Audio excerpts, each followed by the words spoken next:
নমস্কার বন্ধুরা, আপনারা সবাই কেমন আছেন?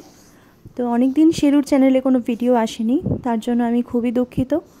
আশা করছি আপনারা সবাই ভালো আছেন। শেরু দ্য লেজি বয় চ্যানেলের পক্ষ থেকে আপনাদের সবাইকে অনেক স্বাগত জানাই।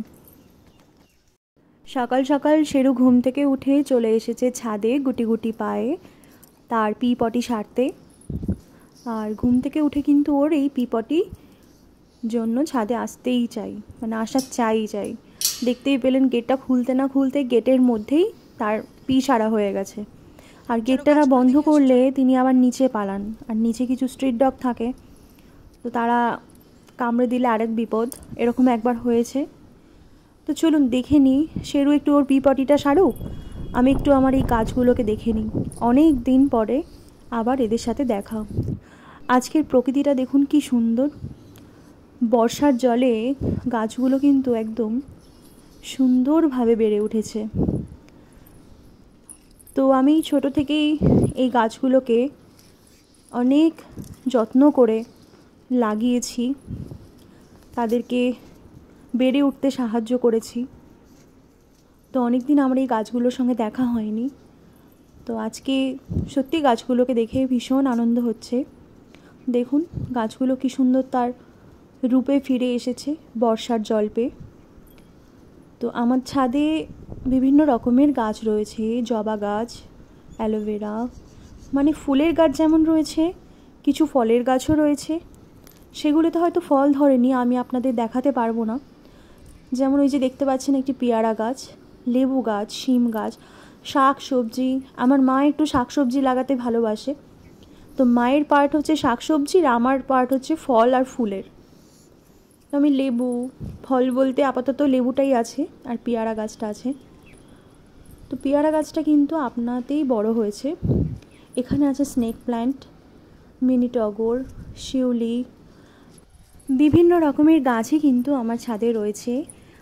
এখানে লেবু রয়েছে, উচ্ছে গাছ একটা দেখছি তার ওপরে বেড়ে উঠেছে, জবা আছে, নীলকণ্ঠ, পর্তুলিকা, রঙ্গন। ভীষণ সুন্দরভাবে এই গাছটা দেখুন ঝলমল করছে, যেন তার ডানা মেলে ধরেছে। ফেরার পথে প্রত্যেক দিন একটা দুটো করে গাছ এনে এনে আমি কিন্তু এই আমার ছাদ বাগান সাজিয়েছিলাম। দেখুন কি অপূর্ব মেঘের দল আজকে ভেসে বেড়াচ্ছে আকাশে। কি অপরূপ সৌন্দর্য, তাই না এই প্রকৃতির? সেরও কিন্তু তার নিজস্ব কর্মে ব্যস্ত রয়েছে। আমি এদিকে আপনাদের দেখাই, এই কাকটিকে যে দেখলেন, এ কিন্তু রোজ আসে আমাদের বাড়িতে, জানলায় বসে রোজ এসে বিস্কুট খেয়ে যায়। এই যে সেই চেনা ঠাকুর ঘর, সেই ঠাকুরগুলো, আর এই যে শেরুবালা নামছে। তো বৃষ্টি পড়ছিল হঠাৎ, তাই জন্য আমরা আবার নেমে এসেছি।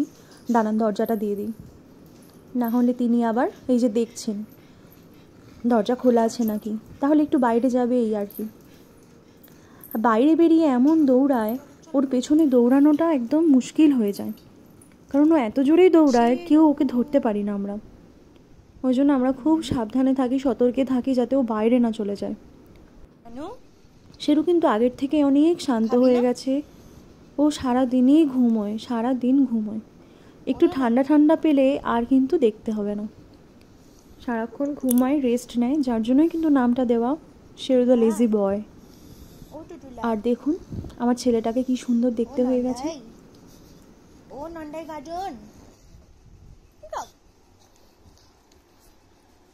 একটু দুষ্টুমি করলেই সারাটা দিন ঘুমায়। দুষ্টুমি করে কম, ঘুমায় বেশি, প্রায় দিনের 20 ঘন্টায় ও ঘুমায়, খায় দায় শুয়ে পড়ে। শেরুর জীবনটাই বোধহয় ভালো, তাই না বলুন? দাঁড়ান একটু আদর করে নি। কই মা, কই তোর মা কই? এই তো তোমার মা, এই তো মা এসেছে।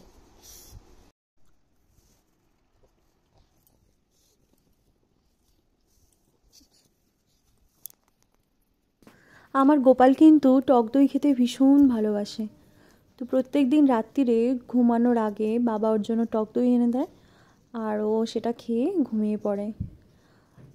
সত্যি ওর মতো বাচ্চা মনে হয় 100টা পোষা যাবে। ও এতটাই শান্ত, এতটাই লক্ষ্মী ছানা ও। ওর সাথে আমি কিছু রিলস বানিয়েছিলাম, তো আপনারা দেখে নিন। আর ভিডিওটা ভালো লাগলে অবশ্যই চ্যানেলটিকে সাবস্ক্রাইব করে দেবেন, লাইক করবেন, কমেন্ট করবেন এবং আমার সঙ্গে থাকবেন, আমার শেরুর সঙ্গে থাকবেন। দেখা হচ্ছে পরের কোনো একটা ভিডিওতে। Stay with me, stay with us, bye bye.